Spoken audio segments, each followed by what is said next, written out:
Welcome to BPC news బులెటిన్ల ముందుగా headlines. Plastic నిషేధంపై రాష్ట్ర వ్యాప్తంగా అవగాహన కల్పిస్తాం. శాసనసభలో డిప్యూటీ సీఎం పవన్ కళ్యాణ్.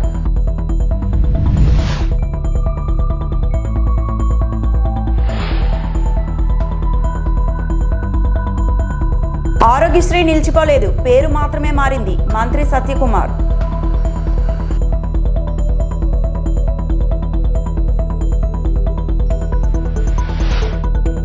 వీడిన సస్పెన్షన్, జూబ్లీహిల్స్ బీఆర్ఎస్ అభ్యర్థి ప్రకటన.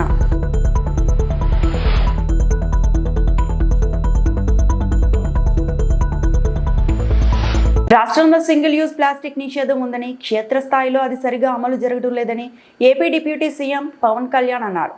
ప్లాస్టిక్ నిషేధంపై గుంటూరు పశ్చిమ ఎమ్మెల్యే గల్లా మాధవ్ ప్రశ్నకు పవన్ సమాధానం ఇచ్చారు. ఒకసారి వాడిపడేసి ప్లాస్టిక్ వల్ల పర్యావరణానికి చాలా నష్టం జరుగుతోంది. అసెంబ్లీలో కూడా సింగిల్ యూజ్ ప్లాస్టిక్ నిషేధం అమలు జరగడం లేదు. ఫ్లెక్సీలను కూడా నిషేధించాలి, కానీ చాలా మంది ఉపాధి కోల్పోతారని ఆలోచిస్తున్నాం. బయోడిగ్రేడబుల్ ఫ్లెక్సీలు ఏర్పాటు చేయాలని సూచిస్తున్నాం. ప్లాస్టిక్ నిషేధంపై రాష్ట్ర వ్యాప్తంగా ప్రజలకు అవగాహన కల్పిస్తాం. అసెంబ్లీలో ఈ అంశంపై పూర్తి స్థాయి చర్చ జరగాలి. ఈ రోజు ఏమవుతుందంటే, మనం పాలు తాగుతున్న పశువుల కడుపులోకి వెళ్ళిపోతుందో, లేదంటే మనం తినే ఆహారంలో భాగం అవుతుంది. అలాగే ఇప్పుడు ప్లాస్టిక్ విషయం తల్లి గర్భంలో కూడా పశువుల కడుపులోకి పుట్టే పసికందుల రక్తంలోకి చేరిపోయింది. ఆంధ్రప్రదేశ్లోనే చాలా సందర్భాలు ఆవుల కడుపులో సుమారు 60 నుంచి 70 కిలోల ప్లాస్టిక్ తొలగించిన సంఘటనలు నమోదయ్యాయి. ఇలాంటివన్నీ అందుకని మాకు లైఫ్ స్పాన్ ఈ ముఖ్యంగా స్టైరోఫోమ్ అయితే 500 years కానీ పట్టదు, అది పడుతుంది దాన్ని అవడానికి, భూమిలో కలవడానికి. Plastic bag, plastic straw, plastic bottles, minimum plastic bag 10 to 20 years, plastic straw అయితే 200 years, ప్లాస్టిక్ బాటిల్ అయితే ఏకంగా 450 పైచిలకు సంవత్సరాలు. సో ప్లాస్టిక్ పూర్తిగా భూమిలో కలిసిపోవట్ల.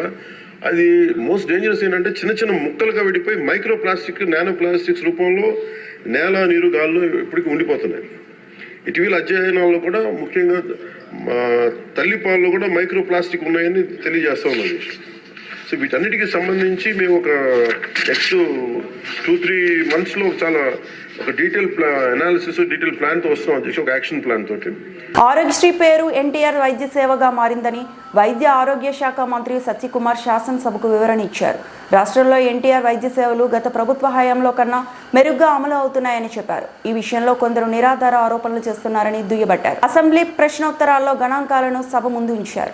పరిచయ విషయం మీద వారు ప్రశ్నలు లేవనెత్తారు. వారికి అభినందనలు తెలియజేస్తున్నాను. ఈ ప్రభుత్వం, కూటమి ప్రభుత్వం, చంద్రబాబు నాయుడు గారి నాయకత్వంలో, పవన్ కళ్యాణ్ గారి నాయకత్వంలో అధికారంలోకి వచ్చిన తర్వాత ప్రభుత్వ ఆసుపత్రులకు ఉన్న బకాయిలు చెల్లించడం జరిగింది అధ్యక్ష. 457,45 లక్షలు బకాయిలను చెల్లించడం జరిగింది. అయితే ప్రస్తుతానికి ఈ రాష్ట్రంలో ఉంటున్న గవర్నమెంట్ ఆసుపత్రులకి ఇంకా 110,21 లక్షలు చెల్లించాల్సిందే. వాటిలో తొందరలో కూడా వాటిని కూడా చెల్లిస్తాం. అదేవిధంగా గుంటూరు ప్రభుత్వ ఆసుపత్రికి సంబంధించి గౌరవ సభ్యులు అడిగారు పెండింగ్ బిల్లుల గురించి. పెండింగ్ బిల్లులు బకాయిలుగా ఉంటున్న 20,24 లక్షలను చెల్లించడం జరిగింది. ఇప్పుడు బకాయిలు ఉన్నది 4,09 లక్షలు బకాయిలు ఉన్నాయి. వాటిని కూడా తొందరలోనే చెల్లిస్తాం. అధ్యక్ష, ఈ చిన్న విషయానికి సంబంధించిన నేను ఒక చిన్న క్లారిఫికేషన్ ఇవ్వాలి. ఎందుకంటే రాష్ట్రంలో ఆరోగ్యశ్రీ సేవలు నిలిచిపోయాయని చెప్పి పూర్తిగా ఈ రకంగా నిలిచిపోయిన ఆరోగ్యశ్రీ సేవలు, అదేవిధంగా ఆరోగ్యశ్రీ రద్దు చేసి ప్రజలకు మరణ శాసనం రాసిన చంద్రబాబు అని కొన్ని పత్రికల్లో, కొన్ని ఛానళ్లలో బురద జల్లే ప్రయత్నం చేస్తున్నారు అధ్యక్ష. ఆరోగ్యశ్రీ అనేది నిలిచిపోలేదు అధ్యక్ష. కూటమి ప్రభుత్వం అధికారంలోకి వచ్చిన తర్వాత పేరు మాత్రమే మారింది. దానికి ఎన్టీఆర్ వైద్య సేవ కూడా పేరు మార్చడం జరిగింది. అయితే దీంట్లో సేవల్లో ఎక్కడ కూడా అంతరాయం కలగలేదు. గౌరవ సభ్యులకు దృష్టి కూడా నేను తీసుకురాదలుచుకున్నాను. ఎందుకంటే ఉదాహరణ ఇస్తాను అధ్యక్ష. ఈ బెనిఫిషరీస్ 2023-24 అంటే గత ప్రభుత్వం అధికారంలో ఉన్న చివరి ఆర్థిక సంవత్సరంలో 12,53,065 మంది దీని ద్వారా లబ్ధి పొందితే, అదే ఎన్టీఆర్ వైద్య సేవ ద్వారా కూటమి ప్రభుత్వం అధికారంలోకి వచ్చిన తర్వాత గత ఆర్థిక సంవత్సరం 24-25లో అది కాస్త 13,42,673 పెరిగింది అధ్యక్ష. అంటే 90,000 మంది అదనంగా లబ్ధి పొందారు. రెండో విషయం ప్రీ ఆథరైజేషన్లు ఇచ్చిన మొత్తం 2023-24 ఆర్థిక సంవత్సరంలో 3,758 కోట్లు అయితే, అదే మా ప్రభుత్వం వచ్చిన తర్వాత, అధికారంలోకి వచ్చిన తర్వాత అది కాస్త 4,079 కోట్లకు పెరిగింది. అంటే దాదాపు దీంట్లో కూడా 260 కోట్లు పెరిగింది అధ్యక్ష. కాబట్టి ఆరోగ్య సేవలు నిలుస్తున్నాయి.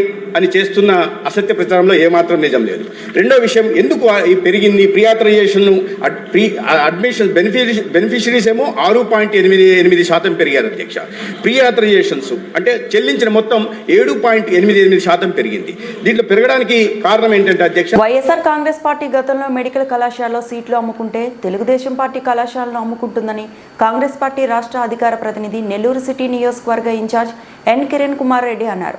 ఆయన ఇందిరాభవన్లో శుక్రవారం ఏర్పాటు చేసిన మీడియా సమావేశంలో ఆయన మాట్లాడుతూ టీడీపీ నిర్ణయానికి వ్యతిరేకంగా ఎన్ఎస్యుఐతో కలిసి పెద్ద ఎత్తున ఆందోళన కార్యక్రమాలు నిర్వహిస్తామని హెచ్చరించారు.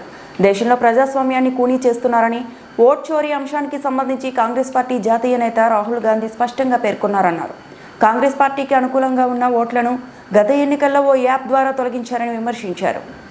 పేరమణ వద్ద జరిగిన రోడ్డు ప్రమాదంపై కూటమి ప్రభుత్వం మెడికల్ కాలేజీలను పీపీపీ పద్ధతిలోకి మార్చడంపై, దేశంలో ఓట్ల చోరీపై తీవ్ర స్థాయిలో ధ్వజమెత్తారు. నెల్లూరు జిల్లా కాంగ్రెస్ పార్టీ ఆఫీస్కు విచ్చేసినటువంటి మీడియా మిత్రులందరికీ కూడా రాష్ట్ర కాంగ్రెస్ పార్టీ అధికార ప్రతినిధిగా స్వాగతం తెలియజేయడం అందరికీ కూడా నమస్కారాలు.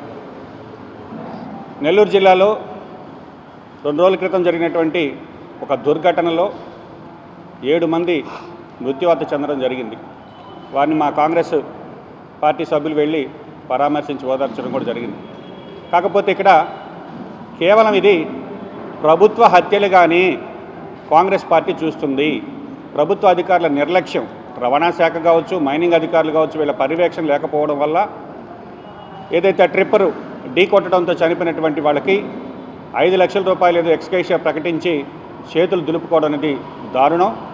కనీసం 30 లక్షల రూపాయలు తగ్గకుండా వాళ్ళకి ప్రభుత్వం సహాయం అందించాలి ఆ కుటుంబాలకు. అదేవిధంగా ఏదైతే నిర్లక్ష్యంతో వ్యవహరించారో వాళ్ళ దగ్గర నుంచి ఆ సొమ్మును కూడా రికవరీ చేసి వాళ్ళకి మరింత సాయం చేయాలని కాంగ్రెస్ పార్టీ తరఫున డిమాండ్ చేస్తున్నాం. మృతుల కుటుంబాలకు ప్రగాఢ సానుభూతిని తెలియజేస్తున్నాం. ఇకపోతే నిన్నటి రోజున కాంగ్రెస్ పార్టీ విపక్ష నాయకుడు రాహుల్ గాంధీ గారు ఢిల్లీలో ప్రెస్ మీట్ పెట్టి ఎలక్షన్ కమిషన్ ఆఫ్ ఇండియా ఏ విధంగా ఈ దేశంలో పనిచేస్తుంది, గతంలో కూడా కర్ణాటకలోని మహదేవపుర అసెంబ్లీ నియోజకవర్గానికి సంబంధించి కూడా ప్రెస్ మీట్ పెట్టిన తర్వాత నిన్న మళ్ళీ దానికి పరంపరగా ప్రెస్ మీట్ పెట్టి ఏ విధంగా ఓటు చోరీ జరుగుతుంది, ఈ దేశంలో ప్రజాస్వామ్యం బతికుండాలంటే 5 సంవత్సరాలకు ఒకసారి మనం ఓటు వేసే విధంగా మనకి రాజ్యాంగం హక్కులు కల్పిస్తే ఆ రాజ్యాంగం కల్పించినటువంటి హక్కులను కూడా తుంగలో దొక్కుతూ ఎలక్షన్ కమిషన్ ఆఫ్ ఇండియా ఏ విధంగా ఓటు చోరీకి పాల్పడుతుంది అనే దానికి స్పష్టమైనటువంటి ఆధారాలతో నిన్న రాహుల్ గాంధీ గారు ప్రెస్ మీట్ పెట్టడం జరిగింది.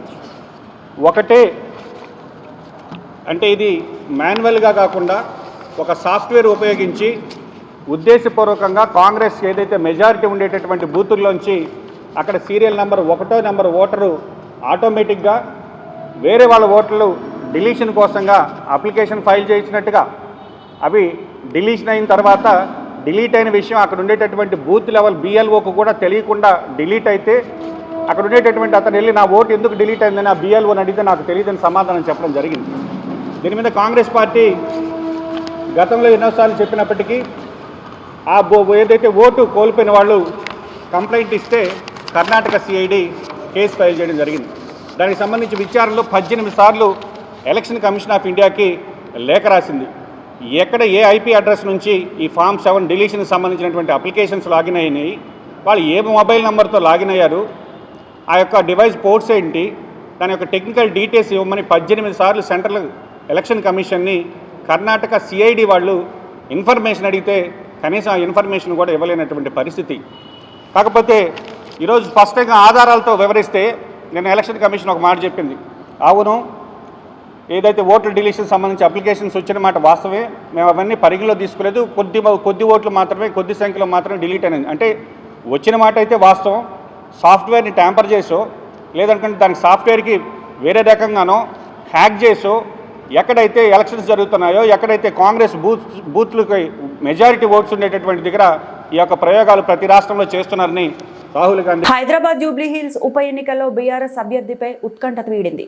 జూబ్లీ హిల్స్ బైపోల్ ఎన్నికల్లో మాగంటి గోపీనాథ్ సతీమణి అభ్యర్థిగా బరిలోకి దింపుతున్నట్లు బీఆర్ఎస్ వర్కింగ్ ప్రెసిడెంట్ కేటీఆర్ అధికారికంగా ప్రకటించాడు. శుక్రవారం తెలంగాణ భవన్లో జూబ్లీ హిల్స్ నియోజకవర్గం ఎర్రగడ్డ డివిజన్ క్యాడర్లో కేటీఆర్ సమావేశమయ్యారు. ఈ సందర్భంగా బీఆర్ఎస్ అభ్యర్థిపై ప్రకటన చేశారు.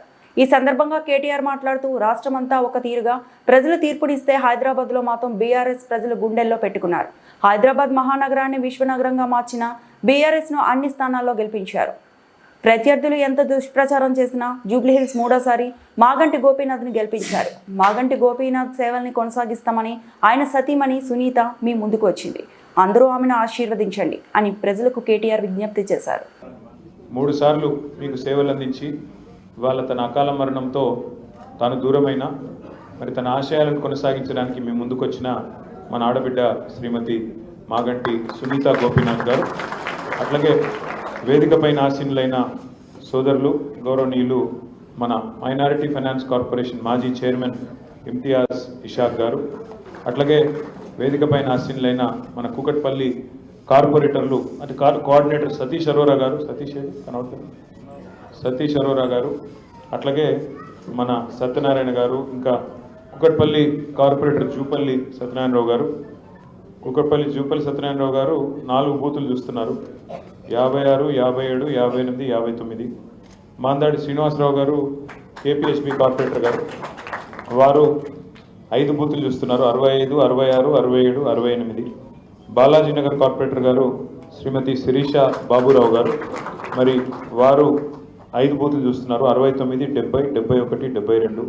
ఫతేనగర్ కార్పొరేటర్ తమ్ముడు సతీష్ గౌడ్ గారు, వారు కూడా 5 బూతులు చూస్తున్నారు, 259, 262, 263, 264, 296. అట్లాగే మన తూము శ్రవణ్ గారు, మన మాజీ కార్పొరేటర్ మూసాపేట్ శ్రవణ్, వారు కూడా 4 బూతులు చూస్తున్నారు, 302, 302, 303, 304, 308. अल्लाहपुर कॉर्पोरेटर सबीहा गौसुद्दीन, 6 बूथ देख रहे हैं आप, 6 बूथ के इंचार्ज हैं, 309, 310, 311, 312, 313, 314, 6 बूथ. బాలనగర్ కార్పొరేటర్ రావుల రవీందర్ రెడ్డి గారు 5 బూత్ల ఇన్ఛార్జ్గా వారు ఉన్నారు, 315, 16, 17, 18, 19. మహేశ్వరి శ్రీహరి గారు బేగంపేట కార్పొరేటర్ గారు, వారు 5 బూత్లు 320, 21, 22, 23, 24. బోయిన్పల్లి కార్పొరేటర్ సీనియర్ నాయకుడు ముద్దం నరసింహ యాదవ్ గారు, వారు కూడా 5 బూత్లకి బాధ్యత తీసుకున్నారు, వారు కూడా 325, 326, 327, 328, 329. ఈ రకంగా ప్రభుత్వ మెడికల్ కాలేజీలు ప్రైవేటీకరణను వ్యతిరేకిస్తూ మాజీ ఎమ్మెల్యే గణేష్ ఆధ్వర్యంలో ఆందోళన చేపట్టారు. శుక్రవారం నిర్మాణంలో ఉన్న మెడికల్ కాలేజీను జిల్లా వైసీపీ నాయకులు నర్సీపట్నం మాజీ MLA Petla Umashankar Ganesh YCP party శ్రేణులతో కలిసి మాజీ సీఎం వైసీపీ అధినేత వైఎస్ జగన్ పిలుపు మేరకు మాకవారపాలెం వద్ద నిర్మాణంలో ఉన్న మెడికల్ కాలేజీ వద్ద ఆందోళన చేపట్టారు. మెడికల్ కాలేజీ సందర్శనకు వస్తున్న వైసీపీ నాయకులను పోలీసులు అడుగడుగున ఆటంకాలు సృష్టిస్తూ బారికేడ్లతో అడ్డుకున్నారు. అయితే ముందుగానే తెలుసుకున్న వైసీపీ నాయకులు మెడికల్ కాలేజీకు అనేక మార్గాల ద్వారా చేరుకున్నారు. ఈ ఆందోళన నియోజకవర్గంలో 4 మండల వైసీపీ నాయకులు కార్యకర్తలు పాల్గొన్నారు. ఎంత చిత్తశుద్ధి ఉందనేది ఈరోజు ఖచ్చితంగా ప్రజలు అది గమనించాలి. జగన్మోహన్ రెడ్డి గారు ముఖ్యమంత్రి అయిన తర్వాత 17 మెడికల్ కాలేజీలకి శ్రీకారం చుడితే ఈరోజు ఈ కూటమి ప్రభుత్వం ఏర్పడిన తర్వాత పేదలకు విద్యా వైద్యం దూరం చేసేందుకు, పేద ప్రజలు ఎవరైతే మెడిసిన్ చదివించాలనుకుంటున్నారో పిల్లల్ని, వాళ్ళని దానికి దూరం చేసేదానికి వీళ్ళు పీపీపీ పద్ధతిలో వీళ్ళు ప్రైవేటీకరణ చేయడానికి, అది కూడా ఎకరం రూపాయికంట ఈరోజు పేపర్లో మనం చూసాము. ఏ రకంగా ఇటువంటి కార్యక్రమాలు చేస్తున్నారు. మాట్లాడితే అసెంబ్లీకి రారు అని చెప్తారు, అసెంబ్లీకి వెళ్ళి మీరేం చేస్తున్నారు? పేద ప్రజలకి మేలు జరిగే పనులు మీరు ఏమైనా చేస్తున్నారా? నిజంగా మీకు ప్రజలు ఓటేసి గెలిపించినందుకు మీకు ఏమాత్రమైన చిత్తశుద్ధి ఉంటే, ప్రజల పట్ల విశ్వాసం ఉంటే, ఈ మెడికల్ కాలేజీలు పీపీపీ పద్ధతిలో ఏదైతే వాళ్ళు ప్రైవేటీకరణ చేస్తున్నారో తక్షణమే రద్దు చేయమని చెప్పి ముఖ్యమంత్రికి కానీ, డిప్యూటీ సీఎం గారికి కానీ, లోకేష్ కానీ మీరు చెప్పండి అయ్యా అని చెప్పి నేను అసెంబ్లీలో కూర్చున్నటువంటి ఆ వ్యక్తులకి నేను మీడియా ద్వారా మిమ్మల్ని ప్రశ్నిస్తున్నాను. ఇది పీపీపీ అంటే గతంలో పవర్ పాయింట్ ప్రజెంటేషన్ అనేది తెలుసుకున్నాం, కానీ ఈరోజు చంద్రబాబు నాయుడు గారు వచ్చిన తర్వాత ఏ రకంగా ప్రైవేటీకరణ చేయాలి అనే దానికి పీపీపీ అని పేరు పెడతారని చెప్పి ఎప్పుడు కూడా ఊహించలేదు.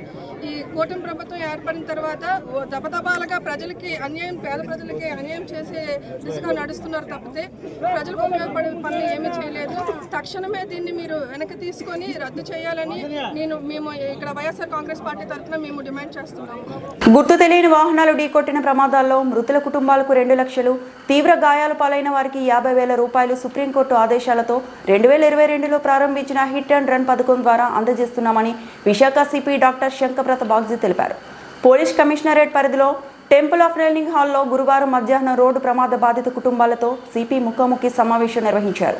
2022వ సంవత్సరం నుంచి 2024 వరకు 16 మృతుల కుటుంబాలు, 63 క్షతగాత్రుల కుటుంబాలకు 63,50,000 రూపాయల నగదు పరిహారం అందజేశామని సిపి తెలిపారు.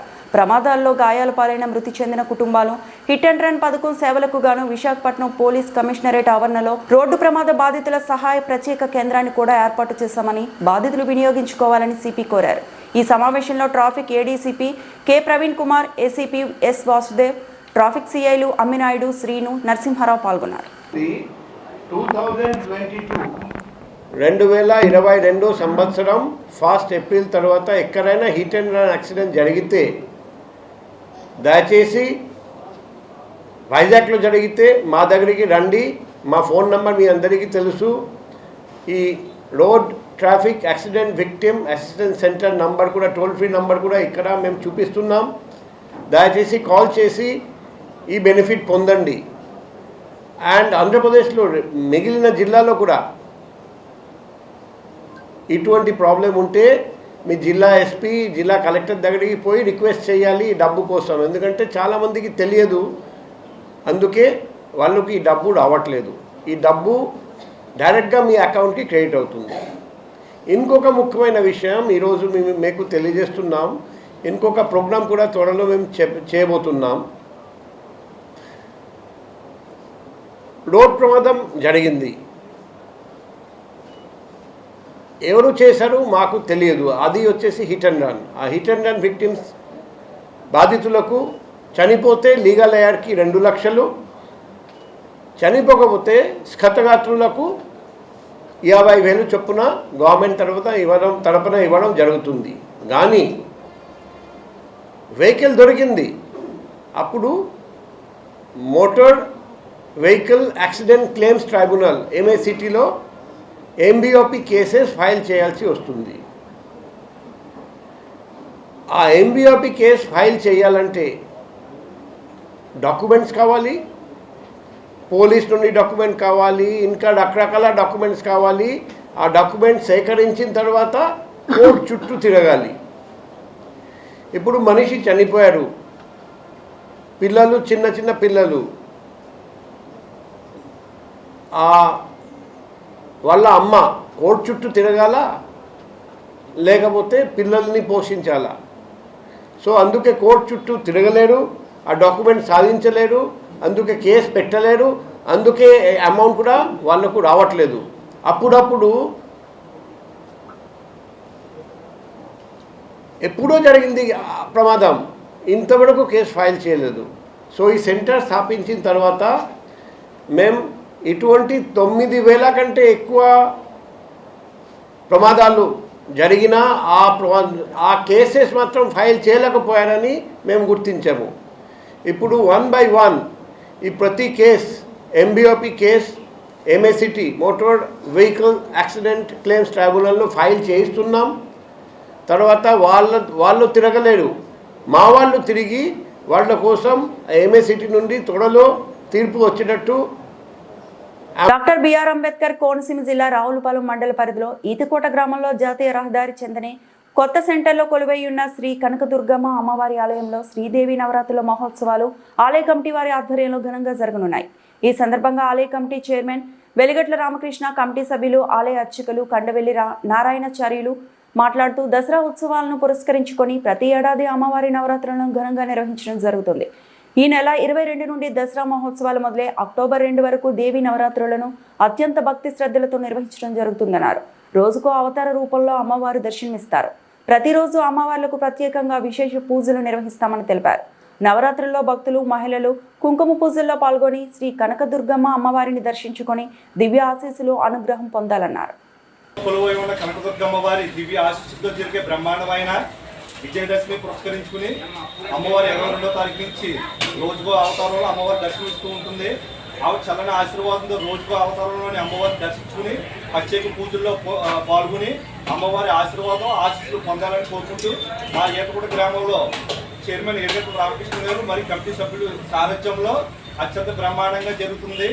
అర్చకులు వేద మంత్రాలతో ప్రత్యేక పూజలు, గోత్రనామాలతో పూజలు నిర్వహిస్తూ ఉంటున్నారు. ప్రతి ఒక్కరు కూడా అమ్మవారి ఆశీర్వాదం ఆశీస్సులు పొంది అమ్మవారి అనుగ్రహం పొందుతారని కోరుకుంటున్నాం. ఈతకోటలో కొలువై ఉన్న అమ్మల కన్నా అమ్మ ఆదిపరాశక్తి అమ్మవారి దివ్య అనుగ్రహం అందరూ కూడా పొందాలని, రానున్న రోజుల్లో గ్రామాలు అభివృద్ధి చెంది రాష్ట్రం అభివృద్ధి చెంది అమ్మవారి ఆశీర్వాదం చల్లని చూపు ఉండాలని మనస్ఫూర్తి కోరుకుంటూ ఈతకోట గ్రామంలో కొలువై ఉన్న అమ్మవారిని దర్శించుకొని అమ్మవారి ఆశీర్వాదం పొందండి. అనుకున్న పనులు నిర్వహిస్తున్నాయి. 9 వారాలు 9 ప్రదక్షిణాలు అమ్మవారి దివ్యాశీస్సులు భక్తులు విశ్వాసంతో పూజలు నిర్వహిస్తూ ఉంటున్నారు. జై దుర్గా, జై మాత. భక్తులందరూ కూడా ఈ దర్శనం సందర్భంగా పూజల్లో పాల్గొని రోజుకు అవతారంలో అమ్మవారి అవతారంలో అమ్మవారు భక్తులు దర్శనిస్తూ ఉంటుంది. అమ్మవారి అనుగ్రహం ఆశీర్వాదం ప్రతి ఒక్కరు పొంది అమ్మవారి దివ్య అనుగ్రహం ఆశీర్వాదంతో అందరూ కూడా ప్రత్యేక పూజలు చేసుకుని అమ్మవారి అనుగ్రహం పొందాలని. ఖానాపురం మండలం అయోధ్య నగర్ నూతన గ్రామ పంచాయతీ భవనాన్ని 20 లక్షలతో నిర్మించగా నేడు నూతన భవనాన్ని రిబ్బన్ కట్ చేసి ప్రారంభించిన ఎమ్మెల్యే దొంతి మాధవరెడ్డి. ఈ కార్యక్రమంలో నియోజకవర్గ కాంగ్రెస్ పార్టీ నాయకులు, మండల నాయకులు, గ్రామ పార్టీ నాయకులు పాల్గొన్నారు.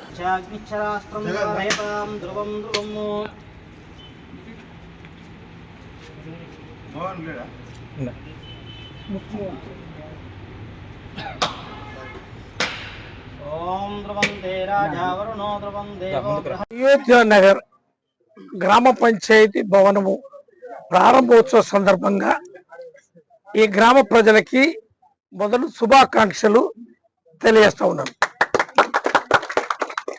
గ్రామ పంచాయతీకి సంబంధించిన ప్రజల పరిపాలన కొరకు ఏదైతే భవనాన్ని ఏర్పాటు చేసుకోవడం జరిగింది, ఇందులో సెక్రటరీ గారు, సర్పంచ్, పాలకవర్గ సభ్యులందరూ కూడా సిబ్బంది అందుబాటులో వారికి ఉండే అవకాశం ఉంటుంది. కాబట్టి ఏ సమస్యలైనా కూడా వారు వచ్చి గ్రామ పంచాయతీ పరిధిలో ఉండబడే ఇప్పుడు స్పెషల్ ఆఫీసర్, సెక్రటరీకి ఆ యొక్క సమస్యలు నివేదిస్తే పరిష్కరించి ఆ యొక్క కార్యక్రమాలన్నీ కూడా ప్రభుత్వం నుంచి వచ్చే కార్యక్రమాలన్నీ కూడా అందే కొరకు ఈ యొక్క వసతిని ఏర్పాటు చేయడం జరిగింది.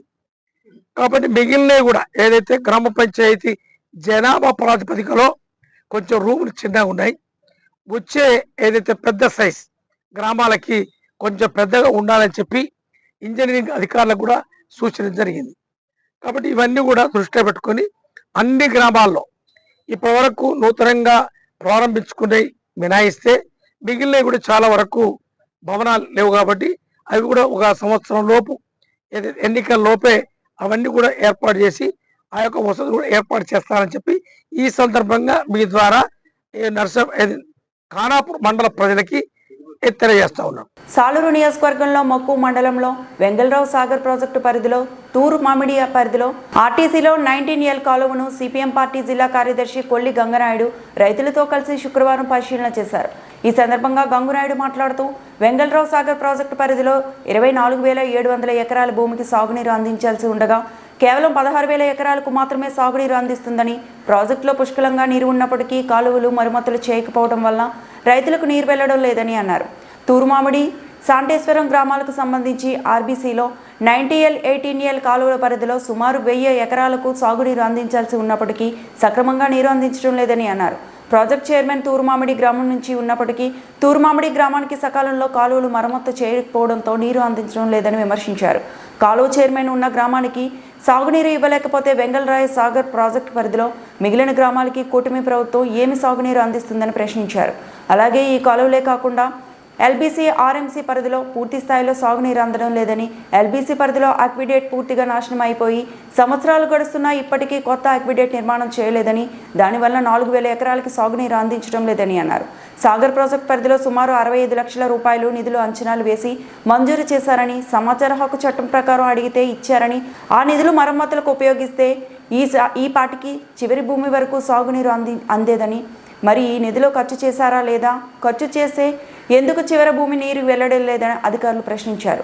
ఇప్పటికైనా 65 లక్షల రూపాయలు పూర్తి స్థాయిలో ఖర్చు చేసి కాలువల మరమ్మతులు చేసి చివరి ఆయకట్టు వరకు ఆర్బీసీ, ఆర్ఎంసీ పరిధిలో సాగునీరు అందించాలని, లేకపోతే రైతులకు కదిలించి పెద్ద ఎత్తున ఆందోళన చేస్తామని హెచ్చరించారు.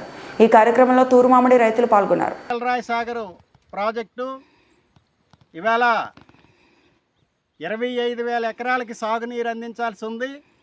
అలాంటిది కేవలం 15,000 ఎకరాలకే సాగునీరు అందిస్తుంది. ఈవేళ వెంగళరాయ సాగరు డామ్ చైర్మన్ ఉన్న గ్రామానికి తూరుమామిడికే సాగునీరు లేక మొత్తం ఒరిచేలన్నీ కూడా ఎండిపోయే పరిస్థితి ఏర్పడింది. ఇది చాలా దుర్మార్గం. ఒక కాలువ చైర్మన్ ఉన్న గ్రామానికే నీరు లేకపోతే ఇంకా మిగతా గ్రామాలకి ఈ కూటమి ప్రభుత్వం నాయకత్వం ఏ రకంగా నీరిస్తుందని చెప్పి నేను ప్రశ్నిస్తున్నాను. అలాగే ఇవాళ ఈ ప్రాజెక్టు పరిధిలో దాదాపు 65 లక్షల రూపాయలు నిధులు మంజూరు చేశారు కాలువలు బాగు చేయడానికి. ఈ నిధులు పనిచేశారా లేదా, పనిచేస్తే ఎక్కడ చేశారు, ఎంత బిల్లులు అయ్యాయి, ఇవన్నీ కూడా తేల్చాల్సిన అవసరం ఇరిగేషన్ ఈకి కానీ డిఈకి కానీ ఉంది. వెంటనే అధికారులు కలుగు చేసుకొని వెంగళరాయ సాగర్ పరిధిలో కాలువ చివరి భూముల వరకు కూడా సాగునీరు అందించాలి. లేకపోతే రానున్న కాలువలో మొత్తం రైతాంగాన్ని అంతటినీ కదిలించి పెద్ద ఎత్తున ఆందోళన చేస్తామని చెప్పి ఈ సందర్భంగా హెచ్చరిస్తున్నాం. నా పేరు కొల్లు గంగునాయుడు, సిపిఎం పార్టీ జిల్లా కార్యదర్శి. డాక్టర్ బిఆర్ అంబేద్కర్ కోనసీమ జిల్లా రామచంద్రాపురం కందులపాలెం గ్రామంలో స్వస్థ నారి సశక్తి పరివార అభియాన్ కార్యక్రమంలో ఆరోగ్య శిబిరం నిర్వహించడం జరిగింది.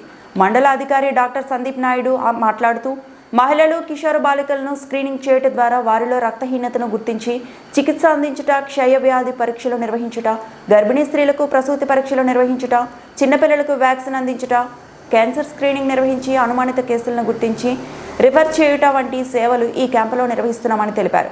డాక్టర్ వి స్వాతి భవానీ మాట్లాడుతూ ఆరోగ్యవంతమైన మహిళలు శక్తివంతమైన కుటుంబాన్ని కలిగి ఉంటారని తెలిపారు. డాక్టర్ లక్ష్మీ ప్రసన్న మాట్లాడుతూ రక్తపోటు, మధుమేహం, క్యాన్సర్ వంటి వ్యాధులను ముందుగానే గుర్తించి చికిత్స అందిస్తున్నామని తెలిపారు. ఈ కార్యక్రమంలో 11 గర్భిణీ స్త్రీలను పరీక్షించుట, 10 కౌమార బాలికలకు హెచ్బి పరీక్ష, 60 రక్తపోటు పరీక్షలు, 54 మధుమేహం పరీక్షలు జరిపి 75 మందికి క్యాన్సర్ సంబంధించిన పరీక్షలు నిర్వహించామని తెలిపారు. అనుమానిత 2 క్యాన్సర్ కేసులను గుర్తించి కాకినాడ గవర్నమెంట్ హాస్పిటల్కి రిఫర్ చేశారు. ఈ కార్యక్రమంలో ఎంపీటీసీ సభ్యులు జి అచ్యుత్వేణి, కందులపాలెం గ్రామ నాయకులు వైట్ల రాజబాబు, వైట్ల గజలక్ష్మి పాల్గొని కార్యక్రమ ఏర్పాట్లను పర్యవేక్షించారు. ఈ కార్యక్రమంలో కూటమి నాయకులు నాగిరెడ్డి సతీష్, శ్రీకృష్ణ మొదలగు వారు పాల్గొన్నారు. Divisional supervisor G Kamalaseshu, supervisor DD Venkatarao, G Ratnam, ICDS supervisor Kalyan, anganwadi టీచర్లు పోషకాహార స్టాల్ ఏర్పాటు చేశారు. ఆరోగ్య సిబ్బంది, గ్రామ ప్రజలు ఇందులో పాల్గొన్నారు.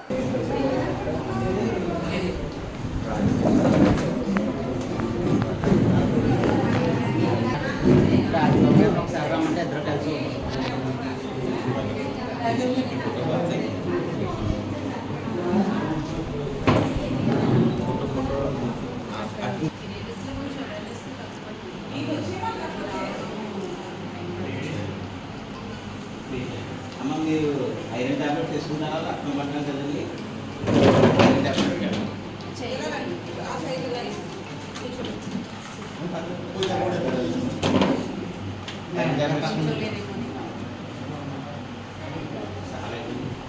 వచ్చారండి.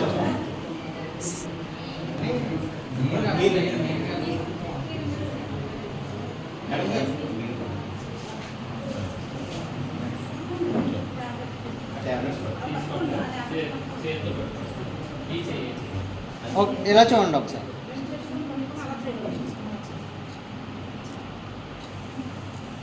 ఓకే.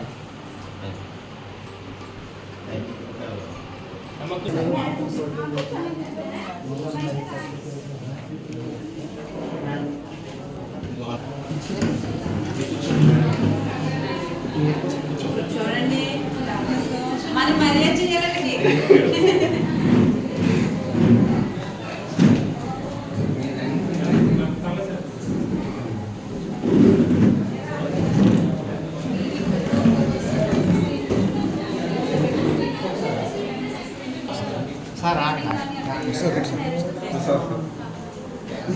పక్కి ఏదో పట్టుకుంటాను.